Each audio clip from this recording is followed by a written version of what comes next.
শীতকাল সাধারণত স্বস্তি ও আরামের প্রতীক।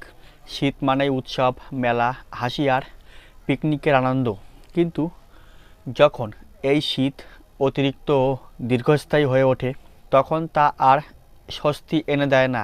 এই ঠান্ডার সবচেয়ে বড় আঘাত এসে পড়ে সমাজের সেই মানুষগুলোর উপর যাদের ঠিকানাই নেই, পথই যাদের ঘর।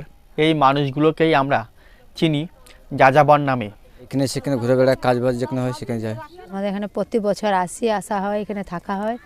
ঘর বাড়ি আমাদের মালদায়, সারা জীবন এইভাবেই কাটে। সাম্প্রতিক সময়ে সর্বনিম্ন তাপমাত্রা 10 থেকে 10.3 ডিগ্রি সেলসিয়াস।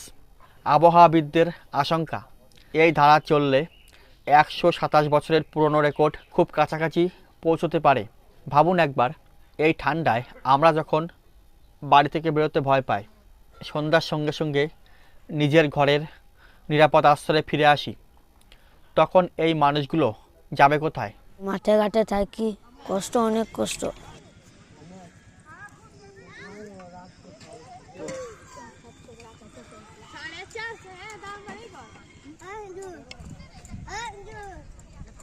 ঠান্ডাতে থাকতে কষ্ট হচ্ছে। এই ঠান্ডাকালে আমরা এখানে প্রতি বছর আসি। ঠান্ডার মধ্যে শীতের বাচ্চা কাচ্চা ঠান্ডা লেগে যায়, এবার কখনো কাঠ থাকে না থাকে, আগুন পোয়াতে পায় না পায়, তবু শীতের জন্য শীত লাগে। এই ঠান্ডার মধ্যে আমাদেরও কষ্ট হয়, আমাদের ঠান্ডা লাগে, অসুস্থ হয়ে যায়। বড় বড় লোকেদের ওদের ঘর বাড়ি আছে, ওরা সবসময় গরমে থাকতে পারে, আমরা তো থাকতে পারি না, আমাদের কুয়াশার মধ্যে থাকি। ঠান্ডায় রোগ প্রতিরোধ ক্ষমতা কমে যায়, দ্রুত ছড়িয়ে পড়ে সর্দি, কাশি, জ্বর আর গলা ব্যথার মতো সংক্রমণ। শিশুদের ক্ষেত্রে শ্বাসনালীর সংক্রমণ এবং নিউমোনিয়ার ঝুঁকি বহুগুণ বেড়ে যায়। চিকিৎসা নেওয়ার সামর্থ্য নেই। আমাদের বাড়িতে কিছু রোজগার পেতে হয়, ওই জন্য দেশে দেশে থেকে আমাদের ছেলেরা যায়, মধু কেটে গ্রামে বিক্রি হয়ে যায়, বিক্রি করে ওষুধপত্র বিক্রি হয়। বাচ্চা কাচ্চাদের কিছু জ্বর হয়, বুখার হয়, হাওয়া বাতাস লেগে যায়, ওই ওষুধগুলো আমরা দিই। 6 মাস আমাদের রোজগার পাতি হয়, আর 6 মাস আমরা বাড়িতে থাকি। যাযাবর মানুষের নেই স্থায়ী বাসস্থান, নেই জমি। জীবিকার সন্ধানে তারা এক জায়গা থেকে আর এক জায়গায় ঘুরে বেড়ায়।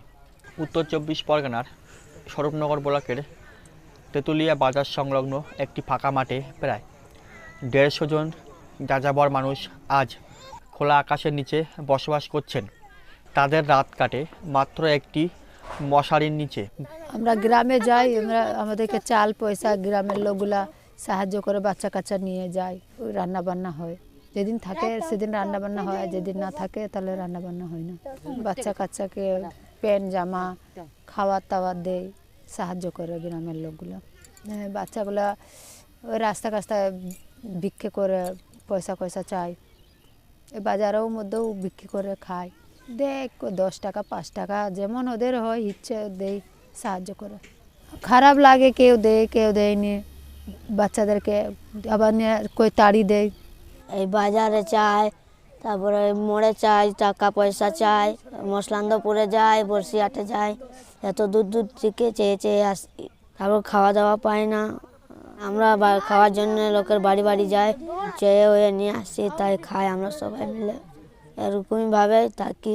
যা রোজগার করে নিয়ে যাওয়া হয় সে আমাদের ওইখানে খরচাপাতি ওইগুলো হয়, ওদের খাওয়া দাওয়া, রেশন পাতা, চাল থাল, আমাদেরও সংসার এইভাবেই চলছে। দাদু মাদু সব চলতো এইভাবে, আমরা এখানে এইভাবে আমাদেরও সংসার চলে আর জীবন কাটাচ্ছে। আর কি করব, সব কষ্ট হয়, রান্না বান্না, খাওয়া দাওয়া, জল বল সব কষ্ট হয়। পয়সা করি তো অভাব খুব, পয়সা করি নেই খুব, পয়সা করি থাকলে তো আমরা কিনতে পেতাম, খেতে পেতাম। সরকারি কাগজে কলমে ভূমিহীন ও যাযাবর মানুষের জন্য একাধিক প্রকল্প রয়েছে। আবাসন, খাদ্য সুরক্ষা, স্বাস্থ্যসেবা, শিক্ষা ও কর্মসংস্থানের সুযোগ। কিন্তু বাস্তবে এই সুযোগগুলি তাদের জীবনে পৌঁছায় না, কারণ একটাই, স্থায়ী ঠিকানা নেই, পরিচয়পত্র নেই। এই পরিচয়ের জন্যই তারা থেকে যায় সরকারি ব্যবস্থার বাইরেই। পড়াশোনা তো ইচ্ছা করে, কিছু প্রুফ না থাকলে তাই নেই স্কুলে ভর্তি করে না। স্কুলে পড়ার ইচ্ছা আছে, যেমন অন্যদের বাচ্চাগুলো স্কুলে যায়, আমাদেরও মনে তো খারাপ লাগে যে আমরাও মনে হচ্ছে স্কুলে যেতাম তো সবাই মিলে একসাথে আনন্দ পেতাম, আমরাও খাওয়া দাওয়া পেতাম, জামা প্যান্ট পেতাম স্কুল থেকে। আমরাও ইচ্ছা আছে যে স্কুলে যাব।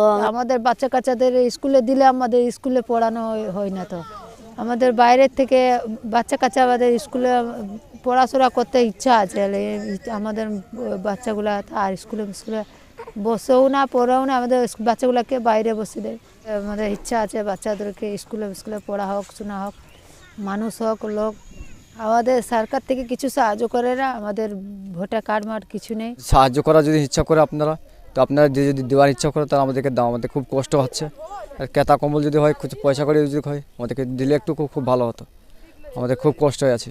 সরকার থেকে সবাইকে ঘর দেওয়ার বাড়ি দেওয়া হয়, আমাদের তো কিছু দেওয়া হয় না। আর যদি সরকাররা কিছু করতে পারে, আমাদেরকে ঘর দেওয়ার ব্যবস্থা দেওয়া হোক, করা যদি কিছু ব্যবস্থা করতে পারে। এই পরিস্থিতির পরিবর্তন আনতে প্রয়োজন সুস্পষ্ট প্রশাসনিক উদ্যোগ, পঞ্চায়েত, পৌরসভা ও জেলা প্রশাসনের সক্রিয় ভূমিকা ছাড়া এই সংকটের সমাধান সম্ভব নয়। যথাযথ শীতবস্ত্র, পুষ্টিকর খাবার, নিরাপদ আশ্রয়, স্বাস্থ্য সচেতনতা এবং সরকারি সহায়তা পেলে এই মানবিক সংকট অনেকটাই লাঘব করা সম্ভব। এই মানুষগুলোকে বোঝা, তাদের পাশে দাঁড়ানো আজকের এই সময়ে সবচেয়ে বড় মানবিক দায়িত্ব।